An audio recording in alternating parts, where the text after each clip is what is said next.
भाई साहब, ये लीजिए 10 रुपए। हाँ जी, क्या चाहिए आपको? कल मैंने आपसे सामान लिया था, उसके 70 रुपए हुए थे।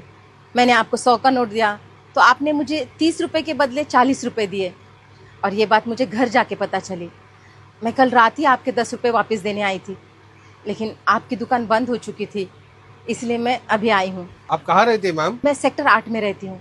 वहाँ से यहाँ तक 5 किलोमीटर, आप 10 रुपए वापस करने आए हो? अगली बार सामान लेने आती तब दे देती। और इस 10 रुपए से मुझे कोई फर्क नहीं पड़ता। भाई साहब, मेरे पति अब नहीं रहे, लेकिन वो हमेशा कहते थे किसी का पैसा नहीं रखना चाहिए। जिसका पैसा है वो चुप रह सकता है, लेकिन हमने अगर किसी के पैसे रख लिए, ऊपर वाला सबका हिसाब करता है। और हमारे किए की सज़ा हमारे साथ साथ हमारे परिवार को और बच्चों को भी मिलती है। नमस्ते भैया।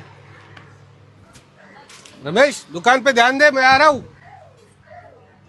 अरे मालिक, आओ क्या? आइए आइए आइए आइए, बैठिए बैठिए।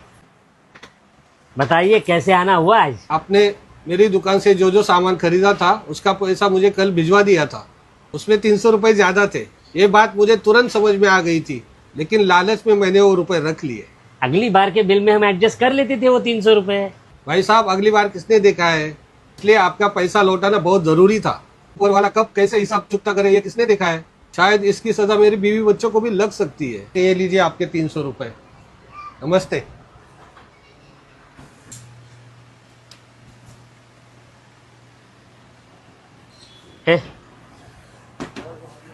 ऑफिस संभाल, मैं जरा आता हूँ।